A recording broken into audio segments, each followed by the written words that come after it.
Tidak bisa. Adat harus ditegakkan. Bentak lelaki berjanggut putih itu dengan mata merah saga.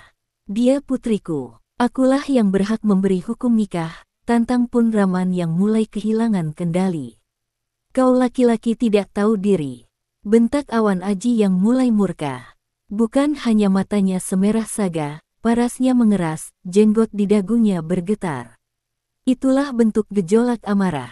Kau kawin martabat ke sini, tidak berhak bicara. Tambah Awan Aji sambil mengacung-acung tongkat ke muka Pun Raman. Pun Raman langsung terkulai mendengar bentakan Awan Aji dengan kata martabat. Dia mundur teratur ke sisi kiri pintu, bersandar ke dinding rumah. Wajahnya tertunduk lesu menatap permukaan tikar kertan. Tubuh kekar itu tak berdaya menghadapi kata martabat. Sekonyong-konyong, dia diposisikan hanya sebagai pejantan di rumah itu, bukan kepala keluarga bermartabat. Rasa percaya diri Pun Raman runtuh total, apalagi kata itu diungkapkan di depan forum keluarga dan para telangke.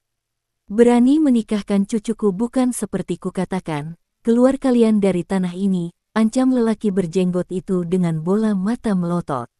Kalian tahu, tambahnya dengan nafas tersengal-sengal. Semua harta di sini belum dibagi, jangan kaget nanti, bisa saja kalian tidak dapat apa-apa. Tegas Awan Aji bergegas turun dari teras rumah dan pulang, lalu diikuti oleh seluruh anggota rombongan. Pun Raman terduduk di samping pintu rumah, kepalanya tertunduk. Dia kehilangan semangat. Bibi Remelah dan anaknya menangis meraung-raung dari dalam kamar. Aman Adi yang ikut mendampingi rombongan telangke mendekati Pun Raman, adik iparnya, menyemangati lelaki kekar itu sambil menepuk-nepuk bahunya. Paman Payatumpi dan anggota telangke terdiam, bersandar ke dinding pagar teras, menghela nafas. Inilah senja penuh duka bagi 3 orang telangke. Hati makin lara mendengar sebuku, raungan perih 2 orang wanita dari dalam kamar.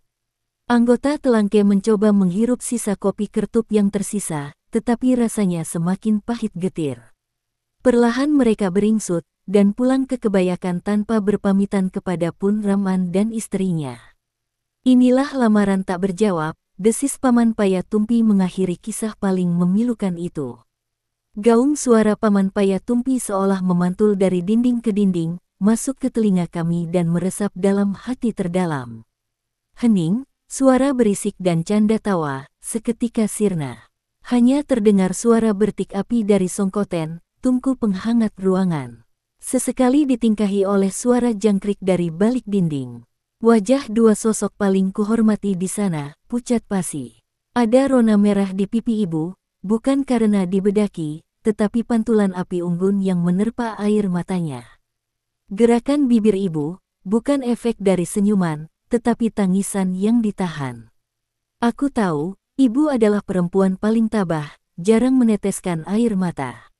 Malam itu, dia tidak mampu menahan perasaan. Butiran air mengalir dari kelopak mata sayu itu, menetes membasahi pipinya. Lalu diseka dengan sudut daster bermotif batik. Bukannya berkurang, tetapi air mata itu makin deras mengucur. Tidak mampu menahan perasaan perih, akhirnya ibu menangis terisak-isak. Disusul tangisan bibi Pondok Baru, lalu menular ke bapak. Suara tangisan bapak memang tak terdengar, hanya sesenggukan sebagai pertanda perasaan yang ditahan. Malam itu, tak ada yang tersenyum, semua larut dalam air mata.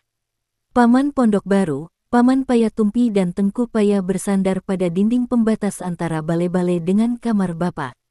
Kepala mereka tertunduk lesu. Semua membatin, memikirkan peristiwa langka yang jarang terjadi, sebuah lamaran tak berujung.